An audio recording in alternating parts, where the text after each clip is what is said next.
절대 전략은 토마토 투자클럽 김정수 전문가와 세워보겠습니다. 안녕하세요. 네, 안녕하세요. 반갑습니다. 정수투자 김종수 전문가입니다. FMC가 있어도 어떤 시장의 일이 오미크론이라든지 코로나 등이 발생해도 전문가님 늘 이 뚝심 있게 기준 강조해 주시는 게 가격이잖아요. 오늘 장에는 어떤 내용 준비해 주셨을지 기대가 됩니다. 한마디부터 들어볼게요.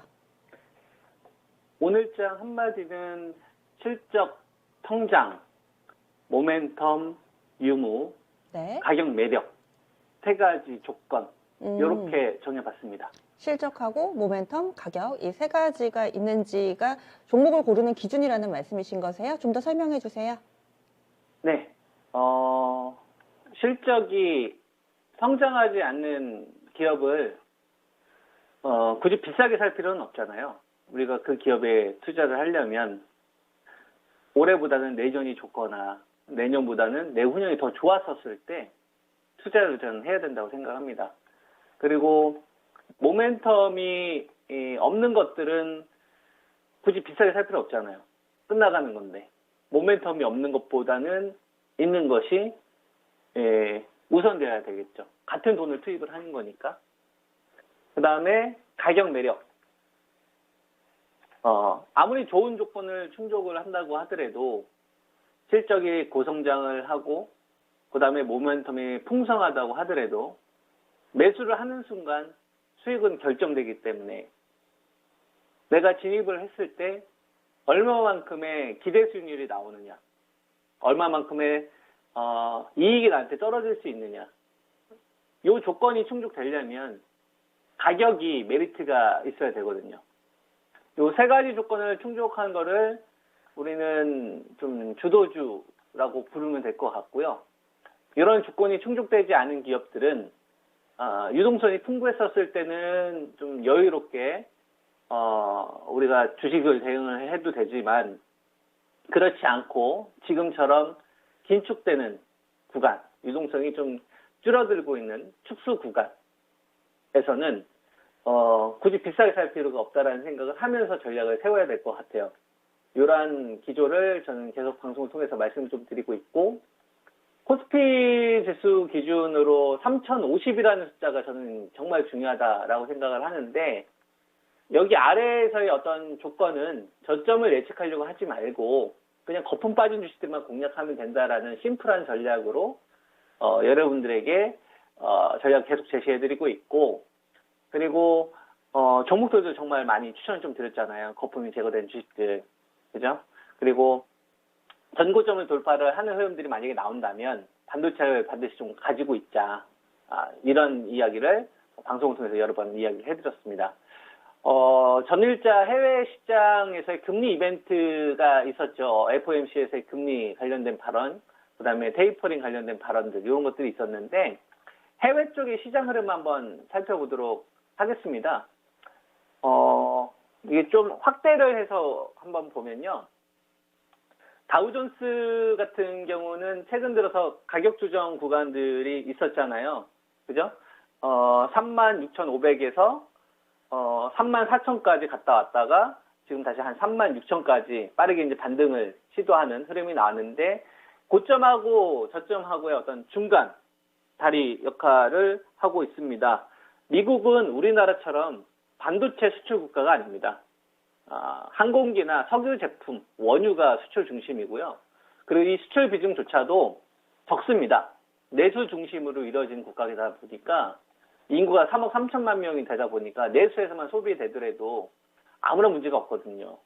그래서 해외 시장 같은 경우는 이 다우존스가 신고가를 돌파를 한다고 하더라도 우리나라 지수하고 구조상 다르기 때문에 별개로 떼어서 봐야 됩니다.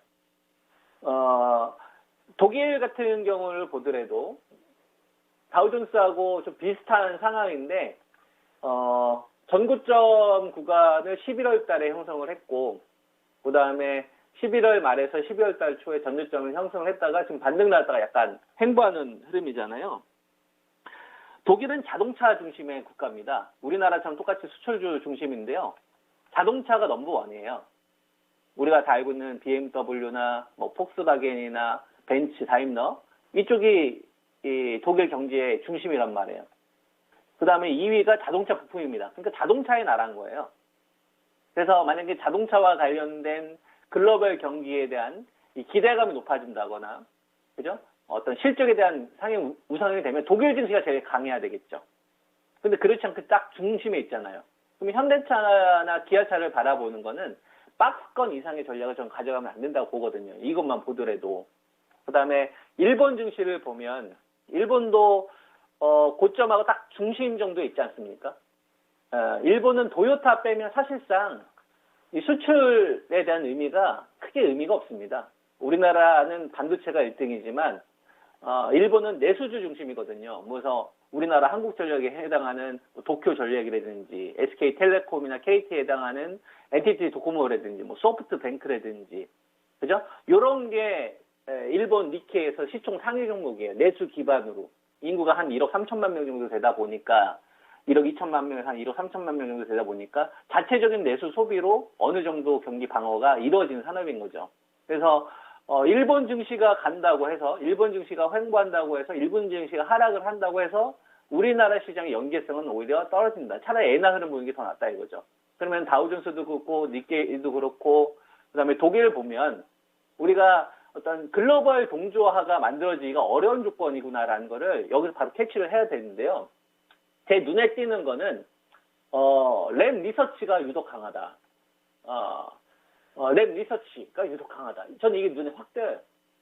그러니까 다우존스 같은 경우를 보면 고점하고 중간 정도보다 살짝 위에 있고, 나스닥 같은 경우도 직전 고점하고 직전 저점에 한 중간 정도 있잖아요. 지금 랠리가 나오는 구간이 아니지 않습니까? 좀 음봉 나왔다가 양봉 나왔다 이런 촉가내기 하고 있는 구간인데, 지금 해외 시장에서 시장을 이끌고 있는 거는 지금 랩 리서치 같은 기업들이 이끌고 있거든요. 반도체 장비잖아요. 그죠? 그리고 마이크론 테크놀로지 같은 업체들이 오히려 각도가 더 살아 있습니다. 마이크론 테크놀로지, 우리나라 이제 하이닉스 같은 업체가 되는 거죠. 최근 들어서 조정이 나온 구간은 오히려 이끌잖아요. 또는 어플라이드 머티리얼즈 같은 업체들, 같은 업체들을 보면 우리나라 삼성전자한테 또는 하이닉스한테 납품하는 업체라 보면 됩니다.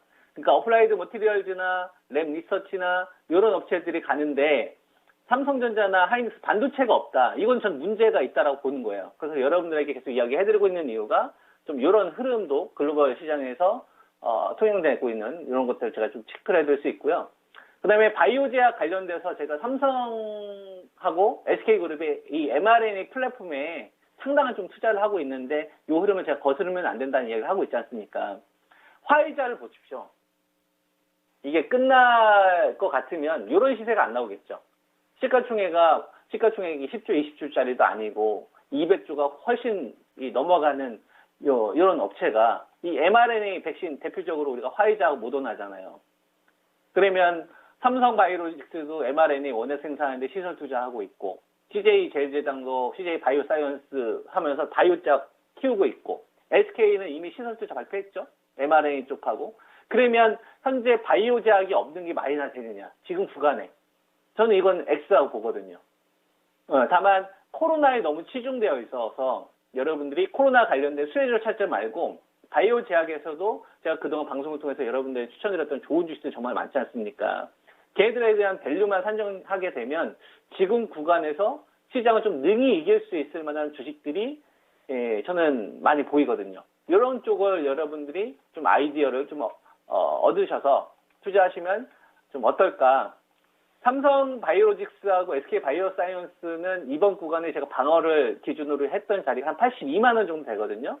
삼성 바이오로직스는 82만 원 방어가 나오면 바이오 제약에서는 계속 좀 수익률 게임이 나올 거다라는 이야기를 좀 해드렸었고, 여기서 이제 플랫폼으로 여러분들한테 이야기했던 업체들 가운데 mRNA 관련된 업체하고 ADC 관련된 업체들까지 추천을 많이 드렸었잖아요. 그럼 좋은 성과도 있었고, 이쪽이 전 확산되는 것 같아요. 예를 들면 내년도 JP모건 컨퍼런스 콜이나 이런 거에 참여하는 업체들이 지금 늘어나고 있지 않습니까? 그럼 이런 것들에 대한 기대 수익률을 노리는 대기 매수세들이 좀 들어올 수 있다. 그런 측면에서 유한양행도 여러분들한테 추천드리고 나서 조금씩 이렇게 좋은 흐름으로 바뀌어가고 있는데, 이런 것들이 하나둘씩 저는 더 많이 나올 것 같아요. 그래서 이런 것들 좀 참고하시면서 투자에 좀 도움 얻으시길 바랍니다. 네. 네. 고맙습니다. 예, 감사합니다.